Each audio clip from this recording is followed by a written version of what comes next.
Okay, thank you, Nicola. So I will present the stellar evolution of Multistore, especially the prediction from evolutionary code. And after that, I will compare to observation and how we can constrain the stellar evolution of massive stars. So in the first part, I will present you the main properties of massive stars. In the second one, I will present you the main ingredients implemented in stellar evolutionary codes.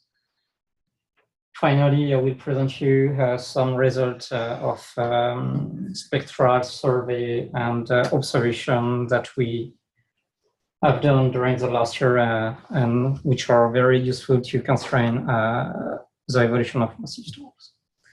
So first of all, what is a massive star? So we consider that the star is massive when its initial mass is bigger than 8 solar masses.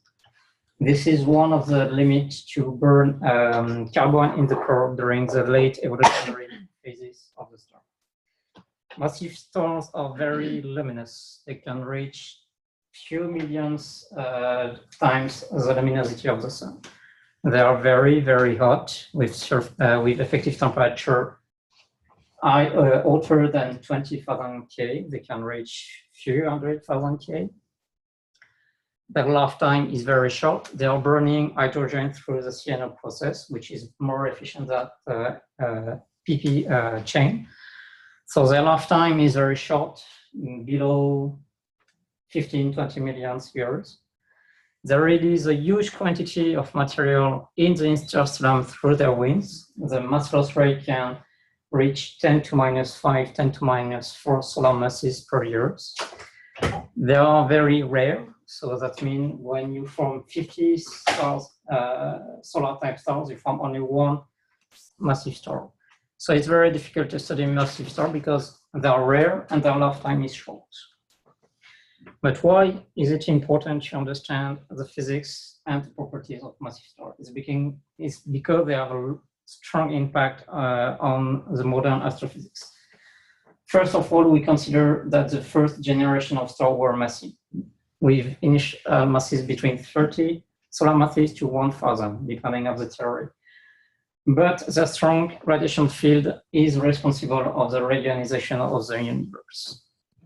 Currently, the strong radiation field is responsible of the formation of H2 region in the galaxies.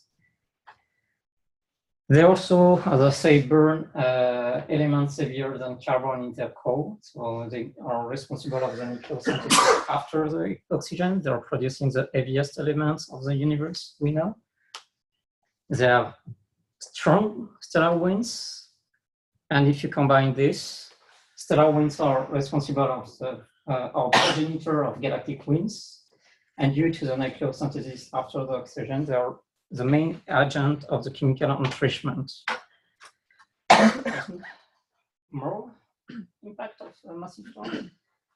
The stellar winds will release momentum in molecular clouds. Molecular clouds will be destabilized, they will collapse, and they will form new generation of stars.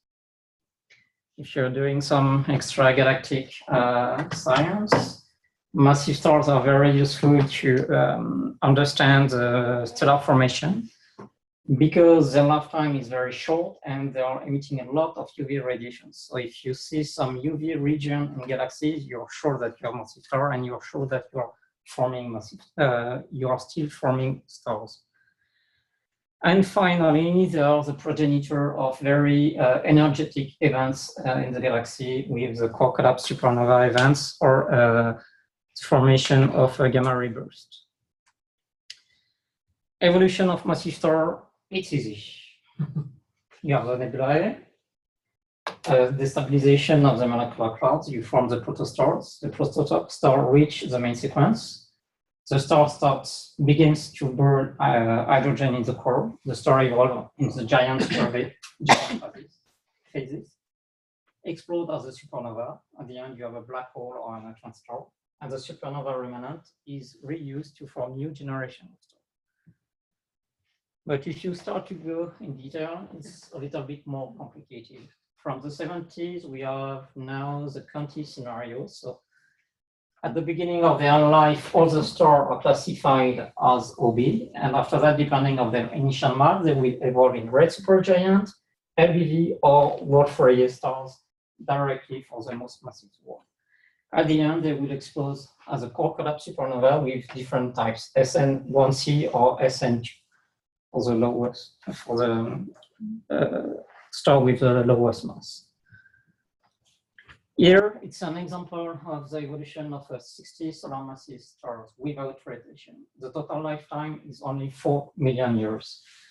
On the left part, you have the evolutionary phases, and on the right part, you have the spectral classification of the stars. So here it's the evolutionary code, and here it's what looks like the star if you obtain a spectrum. You can see that at the beginning of his life, it's classified as O-type stars, main sequence supergiants, LBV, Wolf-Rayet stars. At the beginning of the life of the star, you have helium core burning, hydrogen core burning, hydrogen core burning, hydrogen shell burning, helium core burning, and at the end, carbon, oxygen, and silicon burning. The classification from the point of view of observation is a little bit different, but what is very interesting is the spot.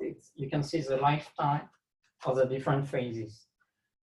And most of the time, the star is classified as a O or B, the supergiant or hypergiant star. And the late phases of the evolution are very short. So it's quite difficult to obtain data of this kind of star, this type of star. With the mass, the first problem appears, is convection. So here you have the internal structure of the star for 15 solar masses and 60. Here you have the center of the star, and the red limit is the surface of the star. So you can see the different core burning. Oh, sorry, and here you have the supernova explosion. It's dependent of the time. Here you have the hydrogen burning, and you can see also for the 60 solar masses, hydrogen burning, and helium burning, and at the end, carbon burning. You can see that for the 15 solar masses, we have a very extended convection envelope, while for the most massive star, we have radiative envelope. But some studies consider that you have a very, very thin convective zone just above the photosphere of the star. Convection. For the evolutionary code, I will just give you some keys, and I will not go in detail because it's not my specialty. But the first thing to do is to consider when your core is convective or radiative. So you have two criteria. You can follow Schwarzschild, so you consider that you're in a convective core or envelope when the radiative processes are not dominant. But you can consider the formalism of Ledoux, which include the mean molecular weight of the star. You have to consider which kind of mixing you want. So you are burning an element, but how the product is diffused in the rest of the star. So you can consider an instantaneous mixing, or you can consider a diffuse mixing. You need also to take into account the effect of overshooting. So you need to understand how the interface between the convective region and the radiative region is what kind of connection you have between these two regions. So you have a penetrative overshoot, or you have something more expansional. So you have different studies on only this effect. And you need to know which kind of theory for convection you want. So not at all, you consider only adiabatic convection. You have also the mixing length theory, and you have the non-local time-dependent theory. So you can see that for the treatment of convection, you have 4 different kinds of parameters or a physics process to imply. And for everything, you need calibration. The second very important parameters and properties for the evolution of the massive star is the mass loss. So here you can see the evolution, the final mass of the star just before the core collapse supernova as a function of the initial mass. So, for example, with an initial mass of 100 solar masses, you release 80 solar masses in the interstellar medium before the core collapse explosion. Mass loss have a strong impact on the internal structure and properties of massive stars. So it's one of the most important drivers of the evolution. You remove, due to the wind and the mass loss, the outer part of the star.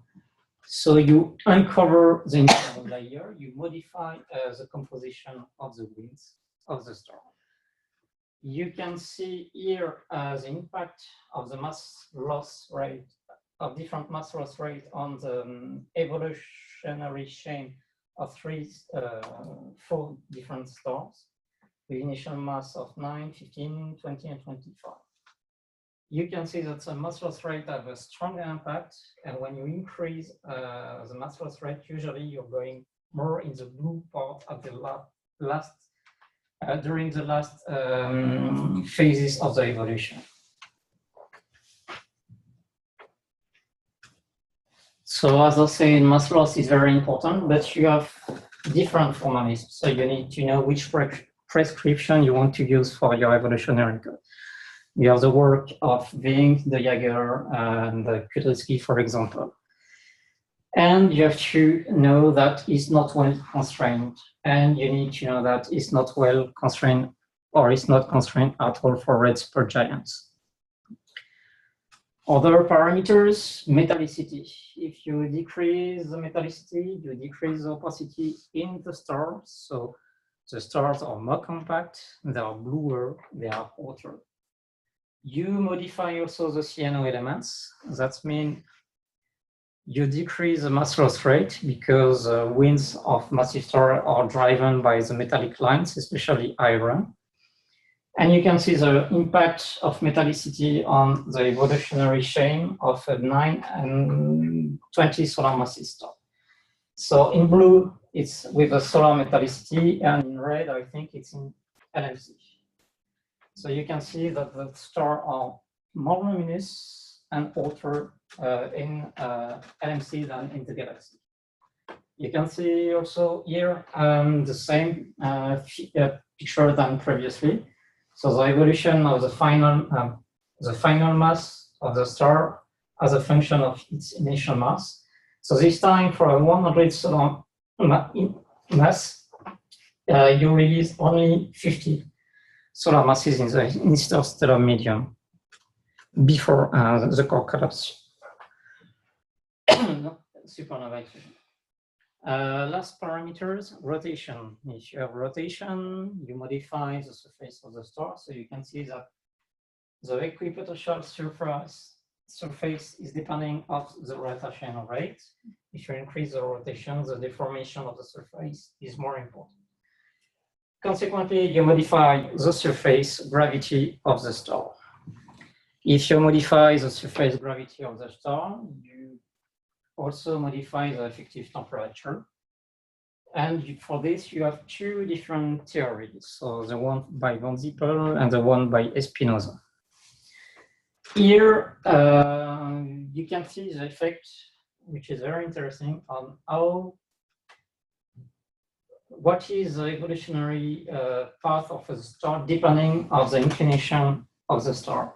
And you can see when the rotational velocity of the star is very, very high, you can consider that you have three different stars. In fact, it's the same. It's just that it's not seen from the same inclination angle. When you include rotation in your models, you have different implementation.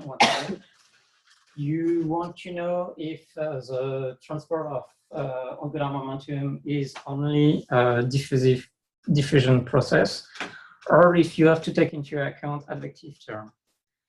You have also to take into account possible horizontal turbulence in the structure of the star. So for this, you have three different formalisms. And you have also to take into account shared turbulence between different layers. And for this, you have two different formalities. Impact of rotation on the evolution of the star. So you can see the comparison here in the galaxy of models without rotation and here with rotation. You can see that for the most massive stars, you stay on the blue part of the HR diagram. You don't go on the red part. Sorry, you're going more in the red here than here. But the most interesting thing is that with rotation, you increase the mixing of the stars. So you modify the chemical abundances at the surface. And you can see that with rotation, nitrogen enrichment appears earlier in the evolution of the massive stars. Other sources of uncertainty, nuclear reaction rates. So depending if we know exactly what are nuclear reaction rates or not, you can modify the evolution of the star or the modification of the abundances. You have also opacities. Opacity will modify the internal structure and temperature gradient in the star. By main reaction, do you mean one that's involved in generating the luminosity, or what is a main reaction? It's CNO essentially. If the time of the reaction is not good, you need more or less time to burn hydrogen. How accurately are those known now? I mean, people have been... We are using physicist work, but it's not possible to constrain more than, I don't know exactly how it's done. So if you combine everything, so initial mass, mass loss rate, rotation, metallicity, and so on, you can obtain this kind of evolution. So some colleagues from Montreal published 4 years ago now a comparison of the evolution of the evolutionary chain of 20 solar masses from different stellar evolution code. So you can see that during the hydrogen core it's the same, more or less. But during the last phases of the evolution, it's totally different. So that means we need to know which model to use when we are doing analysis of massive stars. So summary of the theory of the evolution of massive star. It's easy, but in detail, it's complicated. Because you have different physical processes to take into account: initial mass, mass loss rate, rotation, magnetism, initial composition, but you need also to know how these processes are implemented in the code. You have also to know that metallicity have an impact on mass loss rate have an impact on rotation because you remove some angular momentum, and rotation have an impact on mixing, so on metallicity. This is very difficult to do. That's why we need to compare the prediction of evolutionary code to observation. So we can do spectroscopy. Here you have the spectra of O-type star on the main sequence, and here during the supergiant phases. So here you can see the modification of helium-1 and helium-2 lines as a function of temperature. So that is very useful to determine the temperature of the star. And here you can see the impact of the evolution, so main sequence and supergiant, on the shape of Balmer lines, also on helium-2 lines. So if you are able to fit helium-1 and helium-2 lines and the wings of Balmer lines, you are able to determine surface gravity and temperature of the star. You can do the same for water star, but you are not anymore using helium-1 and helium-2 lines. For WN star, you can use nitrogen 4-5 ratio, and for carbon, you can use carbon 3-4 2 in some cases. So I say that the first important parameter for the evolution of a star is initial mass. Few studies have been done to compare the evolutionary mass prediction to the spectroscopic mass. in the LMC, SMC, and galaxy. So you can see across look that in the SMC, the prediction from the evolutionary code are the same than from the spectroscopic code study. But if you look on LMC and galaxy, you can see that prediction of evolutionary codes are not good. They predict mass higher than what we observe, in fact. And we don't know currently why. Second parameter, mass loss rate. In fact, wind are not homogeneous, they are fragmented. That means the theory needs to be modified. If you use Balmer lines in the optical band, you can derive the mass loss rate. But if you use this mass loss rate to produce observation in UV of resonance line 05 and N4, so in black observation, in red it's what you can fit with the mass loss rate derived from the optical band. And in blue, it's if you consider that the winds are fragmented. So you need to modify the mass loss rate. The result is that from Brunner, the real mass loss rate is lower than the prediction made by Vink et al. The ratio, the mass loss rates are usually 3 times lower than the prediction from the theory. That means you have a modification of the evolution of the massive star, and that means you have a modification of the impact of massive star in the galaxy where they live. You modify roughly the chemical enrichment in the galaxy where massive star lives, but also the quantity, the momentum from the wind. The origin of clumping is currently unknown. We have 2 ideas. The first one is clumps are formed in the convective zone just above the photosphere. The other one is that radiative transfer is unstable and you create instabilities in the wind that will lead to fragmentation of the winds. We can now use high-resolution X-ray spectra. This is a very new and useful window to understand stellar winds because they allow us to understand the instabilities in the wind. So we can determine where the shocks arise in the wind and how they can produce X-ray from them. The X-ray spectra are useful to determine also the abundances of heavy elements like iron, magnesium, which is not really possible in optical band. That will help us. That's help us currently to have a better knowledge of the stellar winds, and we hope that with the Athena mission we can do more. But the radiative transfer theory has one big problem currently. It's called the weak wind problem.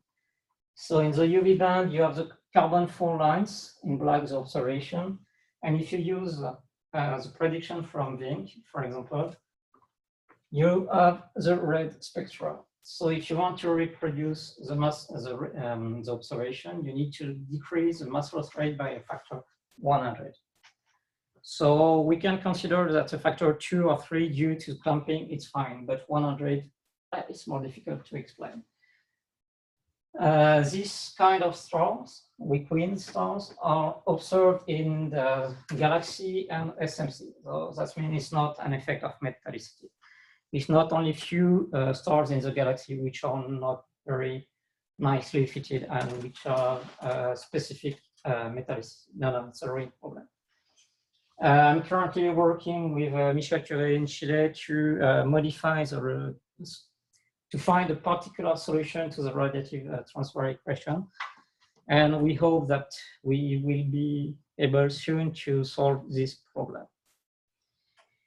What you can do also to constrain stellar evolutionary code is to determine the CNO abundances at the surface of massive stars. So what we have done 2 years ago now with Fabrice from Montpellier is to use the database from the MIME survey. So MIME survey has been initiated 5 years ago, something like that. So the goal was to determine the magnetic field, the presence of magnetic field at the surface of massive stars. So for this, you need a large sample of massive stars, of course, but you need also a very high resolution and a very high signal to noise ratio because the effect of magnetic field on lines is very weak. From this study, 10% of the stars have a magnetic field. But for us, it was very, very great because with the database of the MIME survey, for the first time, we are able to have very high resolution and high signal to noise spectra. And for the first time, we can see and we can resolve properly the CNO lines in the optical band. So you can see an example of one of the feats we have done for this study. So first you determine the temperature with the helium-1 and helium-2 ratio. After that, you feed the wings of the Balmer lines, so you have effective temperature and gravity. And after that, you can feed all the small lines of carbon, nitrogen, or oxygen. The first step was to know which kind of star were selected in the MIME survey. So you can see here the distribution between dwarf, giant, and supergiant stars. And here you can see the chemical evolution of the stars as a function of the luminosity class. So here you have the dwarf, and here the supergiant. And what we have shown in this study is that, as expected, in the supergiant, you have a chemical enrichment of nitrogen and a depletion of carbon.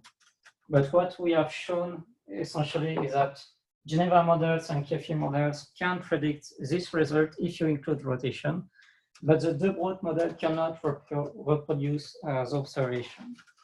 So with this study, we have given good ideas of which code you can use to analyze properties, which code you can use to analyze the evolution of massive stars. Now I will go on something different, something we are doing with André Nicolas. It's not exactly determination of properties of massive star by constraining the mass loss rate or chemical enrichment, is to study the massive star population in young stellar cluster. So in young stellar cluster, you can consider that all the stars are formed during the same events. So that means all the stars are the same age. Young stellar cluster are by definition very young, so with age below 20 million years. That means we still have massive stars. All the stars are formed in the same molecular class, so that means they all have the same initial composition. That's great. And from the population of massive stars in this kind of cluster, you can easily find the link between the mass of you can easily find the link between the progenitor of the most massive star still present in the cluster. That is a good way to find strong constraint for evolutionary code. Unfortunately, only few studies have been done so far, so and they are very patchy. So you can see the list here. We have only 4 studies, and they can link only the evolutionary sequence between supergiants and WN stars. So that means we don't have a link between O dwarf star to WC stars. So with André Nicolas, as you certainly know, he's involved in the VVV survey. So VVV survey is a public ESO survey in the infrared with the instrument VISTA. They have discovered what is the status now? Because I say 96, but About 700. 700 new stellar clusters, so a little bit more. In this sample, we have discovered 7 massive clusters with evolved stars. So here you can see an example of this cluster, 36, 41, and 74. We have done 2 analyses. So first, we have analyzed all the spectra of massive stars in 6 clusters. You can see the result on the HR diagram here. Unfortunately, the quality of the supergiant spectra and main sequence star were not good enough to do a very good study. We have done also a study of VVV cluster 41. Yeah, we have discovered a very massive star, so with an initial mass of 120. You can see here the data and the quality of the fit. And you can see here the link between the supergiant star discovered in the cluster and the very massive star. What gives you the mass of that star? What? 120 solar masses. What? Well, if you believe evolution codes giving the tracks and the position of the star there, and you also have to believe the distance and the reddening. So the uncertainty is large, but it's around 100. It's more. Yeah. You just trace it back on the track. Yes. So they confirm that we need other ways. Is it a main sequence star? Yes. Main sequence supermassive. Okay, so it hasn't evolved very far. Yeah. You can see it's a 2 million year old cluster. Yeah. The best fit is 2 million years. It's a WNH star. It's a WN star? WN8H. NH. So it is a Wolf-Rayet star, right? It's a main sequence of, it's not a classical Wolf-Rayet star. Okay. It's not a helium core, it's a hydrogen core. It's just that they're so massive, therefore so luminous that they can already drive those thick winds. I see. Like would do the classical ones that have to wait until they're helium cores. So it looks like WN star, but it's not. It's an O. It's not an evolved WN star. It's an O with a coat. Yes. Okay, so we have studied on a 6 cluster in a previous study, but the quality of the data was not good enough. So currently what we are doing is to ask for observation of this cluster, and we want to have spectra with good quality of the main sequence stars or dwarf. The best case of your study is VVV 74. So the most massive star of this cluster is classified as a WN8 type. We have already spectra of all supergiants, and we hope that with the Symphony data we will have in 1 month, I think. I hope. We're 3/4 observed, so hopefully we will be able, we hope, to have O main sequence and maybe B main sequence dwarf stars. And for the first time, we should be able to determine a detailed evolutionary chain from a dwarf to a WN stars. The second case is more interesting or different. It's VVV 36. We have discovered in this cluster a WN6 and a red supergiant. And from the formation and evolutionary code, it's not possible to have the 2 stars in this cluster. Because you form a red supergiant. Okay, the age of the red supergiant is around 15 million years. The age of the WN6 is 6-7 million years. So it's intriguing because we consider that we have only star event formation, but maybe with this cluster for the first time, we have detected 2 stellar events formation. So what we are doing, we have submitted the Flamingos 2 FT proposal. It has been accepted. We have received the first observation from 1 slit. So this star is a type star, so it's not from the cluster, but this one is a O supergiant, so that's very interesting because we have now 3 good spectra, one of the WN6, one of the red supergiant, and now one from the supergiant. So we hope that with other slits, we will be able to have more supergiant and dwarf stars. You can see here the first results of the stars. So you have the H spectra and K band spectra, and in red it's my current best fit. Okay, so we can reproduce the helium-1, helium-2 ratio. So that means the temperature is well constrained, and from the wind, the shape of the bracket gamma lines, we are able to determine the surface gravity. You can see that the intensity strength of the bracket gamma lines is not good because the mass loss rate of my model is too low, so I need to increase the mass loss rate. But currently we are, how to say, surprised by the quality of the spectra, because using the exposure time calculator on the website, we should have a signal to noise ratio of around 100 in the H band and 130 in the K band. But we have a signal to noise ratio of 60 in the K band, and currently we don't know why. And that's a little bit annoying because the quality of our study will depend on the quality of the spectra. So VVV has discovered many new clusters. It's not enough to constrain the stellar evolution, the massive star evolution. We need to observe more massive young cluster at different ages. So we are currently looking at the Karchenko et al. Catalog. The catalog is composed by 3,000 clusters at different ages and different masses.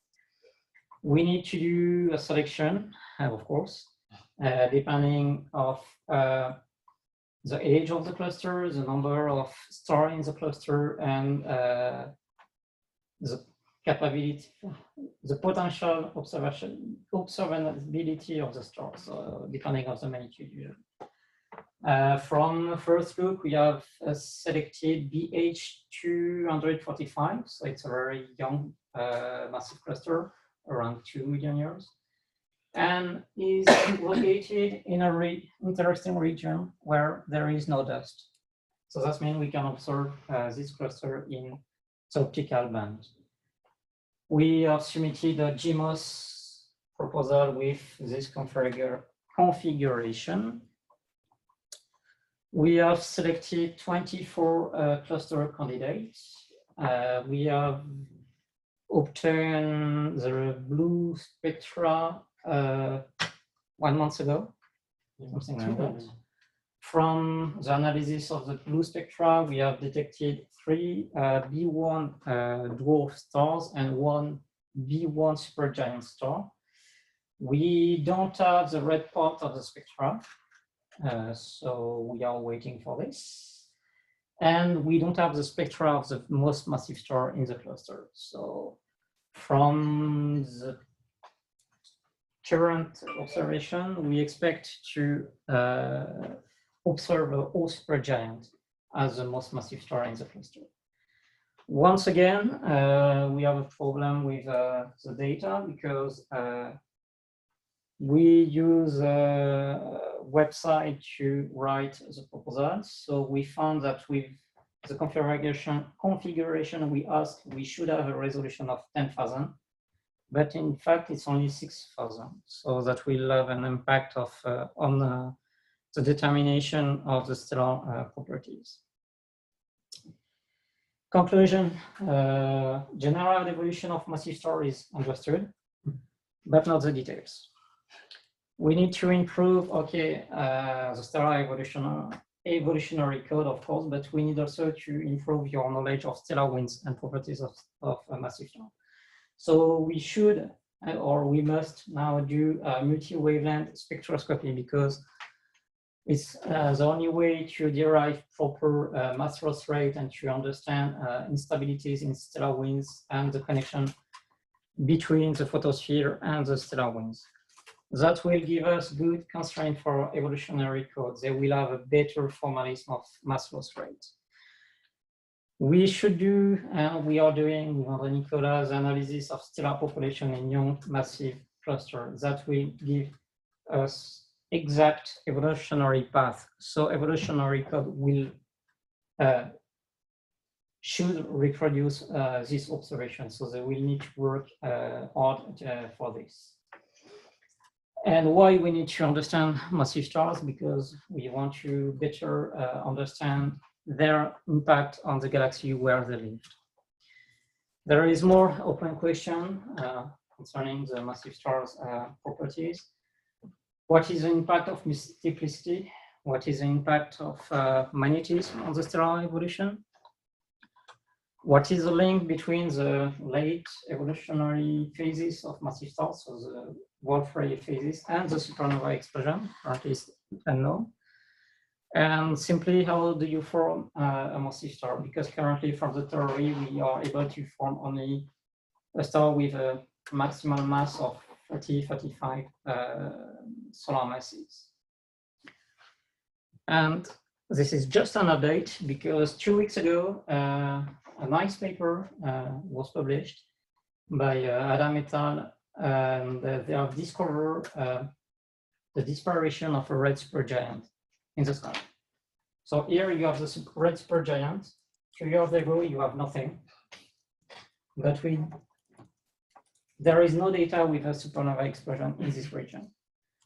So that's mean a red supergiant is able to collapse and to produce a black hole. And from the theory point of view, it's not possible. Thanks.